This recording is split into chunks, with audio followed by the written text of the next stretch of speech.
प्यारे बच्चों, हम आपको इसके पहले वाले वीडियो में बता चुके हैं रासायनिक अभिक्रियाएं और उनके प्रकार में तमाम प्रकार की रासायनिक अभिक्रिया आपको बताएं। और इस चैप्टर का आज लास्ट लेक्चर आपको हम बताने जा रहे हैं। और इसमें एक अभिक्रिया आती है जिसका नाम है उभय अपघटन अभिक्रिया। उभय अपघटन अभिक्रिया।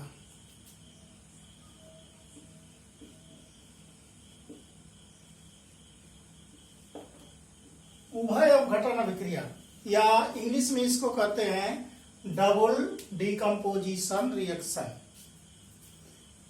और इसे द्विअवघटन अभिक्रिया के नाम से भी जानते हैं। उभय अपघटन का मतलब, उभय का मतलब दो होता है। इसमें दो अभिकारक होंगे और दोनों अभिकारक एक दूसरे के साथ टूट जाते हैं, जैसा कि इसका शाब्दिक अर्थ है।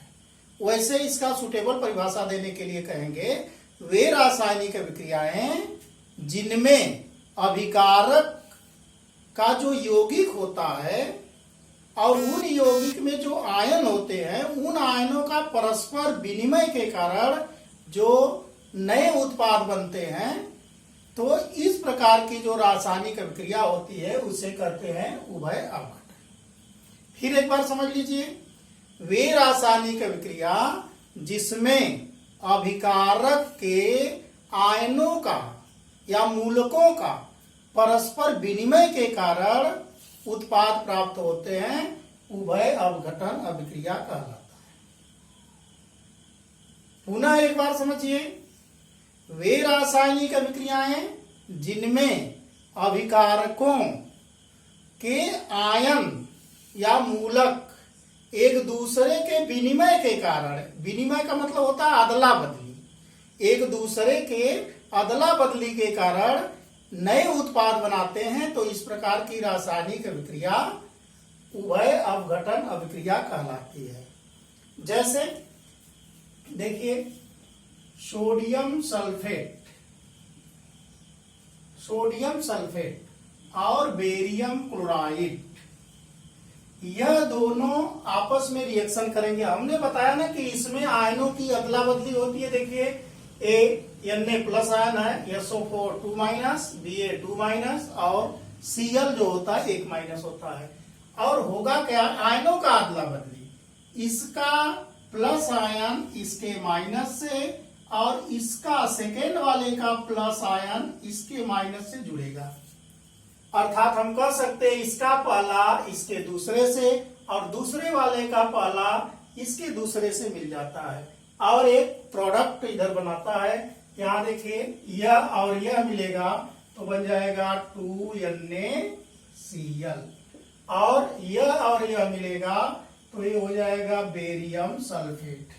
इतना आपको याद होना चाहिए। आप लोग 9th में भी पढ़े होंगे लैंग्वेज ऑफ केमिस्ट्री, उसमें जो होता है धन आयन पहले लिखेंगे और ऋण आयन बाद में लिखते हैं। इसका हम लोग ध्यान देते हुए ऐसे हम लोग आयनों का अदला बदली करते हैं।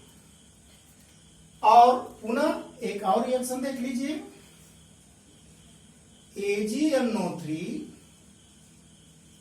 प्लस NaCl, ये दोनों रिएक्शन करेंगे। सिल्वर नाइट्रेट और सोडियम क्लोराइड, इन दोनों के आयनों का अदला बदली होगा। देखिए, A प्लस आयन है, इस माइनस से रिएक्शन करेगा, और A प्लस आयन है, इस माइनस से रिएक्शन करेगा और ये प्रोडक्ट बनाएगा। इसमें देखिए आयनों का अदला बदली हो रहा है, दोनों का उभय अपघटन, दोनों टूट रहे हैं और दोनों टूट रहे हैं। और इसमें ये जब टूट रहा है तो यह इसके साथ जुड़ रहा है और सेकेंड वाला टूट रहा है तो इसके साथ जुड़ रहा है, अर्थात दोनों टूट रहे हैं। टूटने को कहते हैं अपघटन, और ये दोनों टूट रहे हैं, इसलिए दोनों के लिए आ गया उभय। तो इसलिए दोनों के आयन जो है परस्पर अदला बदली करते हैं या टूट करके अदला बदली करते हैं, जिसको हमको लोग कहेंगे उभय अपघटन अभिक्रिया। इस प्रकार ये प्रोडक्ट बनेगा आपका। देखिए, बहुत ही आसानी से बना लेंगे। प्लस वाला पहले, माइनस वाला बाद में रखेंगे। ये हो गया AgCl प्लस NaNO3, ये है आपका उभय अवघटन अभिक्रिया है। आप लोगों को समझ में आ गया होगा। ये दो रिएक्शन दोनों ही बहुत ही इंपॉर्टेंट है, इसको आप लोग तैयार कर लीजिए। इसमें भी देखिए, आप समझना चाहें तो इसमें भी हम लोग आयन लगा सकते हैं, plus ion minus A+2 minus इसका 1 होता है, इसका प्लस इस माइनस से, इसका प्लस इस माइनस से रिएक्शन करके यह प्रोडक्ट बनाएगा। और देखिए, हम इसी एग्जाम्पल के आधार पर एक दूसरा भी रिएक्शन आपको बता देंगे और उसका नाम होता है अवक्षेपण अभिक्रिया। अवक्षेपण अभिक्रिया, इसको प्रेसिपिटेशन रिएक्शन कहते हैं। प्रेसिपिटेट माने अवक्षेप होता है। अवक्षेप का मतलब होता है जैसे कोई सॉल्यूशन हो, आप उसमें जो सल्यूट डाला गया हो, अर्थात कोई विलयन हो, उसमें जो विलेय पदार्थ डाला गया हो, विलयन विलेय और विलायक परस्पर अभिक्रिया करेगा तो वह विलयन बना लेगा। और विलयन जब बना लेगा तो उसमें जब वो रिएक्शन पूरा हो जाएगा तो उसमें कुछ अन्य पदार्थ ऐसे प्राप्त होते हैं जिनके और बड़े होकर के नीचे की ओर जाके बैठ जाते हैं, तो उसी को हम कहते हैं अवक्षेपण। जैसे चूना है, पानी और चूने को घोल लीजिए, घोलने के बाद उसको रख दीजिए कुछ समय तक।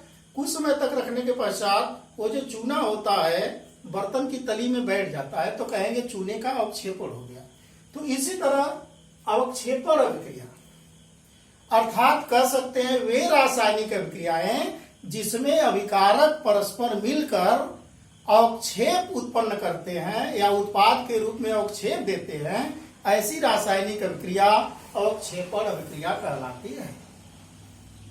पुनः समझिए, वे रासायनिक अभिक्रियाएं जिनमें अभिकारक परस्पर मिलकर उत्पाद में कोई न कोई एक निश्चित है कि अवक्षेप दे, तो इस प्रकार की रासायनिक अभिक्रिया अवक्षेपण अभिक्रिया कहलाती है। जैसे सेम टू सेम इसी रिएक्शन को आप देख लीजिए, यहां से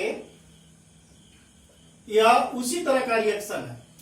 यह पॉजिटिव इस निगेटिव से रिएक्शन करके NaCl बनाएगा और यह बेरियम और सल्फेट, बेरियम सल्फेट बना दिया। और यह इसका इक्वस सोल्यूशन है। इक्वस सोल्यूशन का मतलब जलीय विलयन, इसका भी जलीय विलयन, इसका भी जलीय विलयन है, तो यह NaCl का जलीय विलयन बनेगा। और यह जो है जो जिस बर्तन में अभिक्रिया कराई जाएगी उसमें यह नीचे की ओर तली में बैठ जाएगा और इसको हम इस सिंबल द्वारा दिखाते हैं। तीर नीचे हो जाएगा तो अवक्षेप होगा। और इसी को अगर किसी रिएक्शन में ऊपर लिखते हैं तो इसका मतलब कि वो ऊपर जा रहा है, अर्थात वो गैस है। तो यह अवक्षेप होगा, बेरियम सल्फेट का यह अवक्षेप होगा और यह सफेद अवक्षेप होता है। यह रासायनिक अभिक्रिया में यह दोनों ही अभिकारक मिलकर के क्या बनाता है, अवक्षेप बनाता है। तो यह अभिक्रिया कहलाई अवक्षेपण अभिक्रिया। इसी तरह यहां देखिए, सिल्वर नाइट्रेट और NaCl ये दोनों ही सॉल्यूशन आपस में मिला देंगे तो यह बना देगा सिल्वर क्लोराइड का यह अवक्षेप होगा और यह सोडियम नाइट्रेट का यह जलीय विलयन प्राप्त होगा। इस प्रकार दोनों ही रासायनिक अभिक्रिया में अभिकारक परस्पर मिलते हैं तो अवक्षेप देते हैं। तो इस प्रकार की रासायनिक अभिक्रिया कहलाती है अवक्षेपण अभिक्रिया।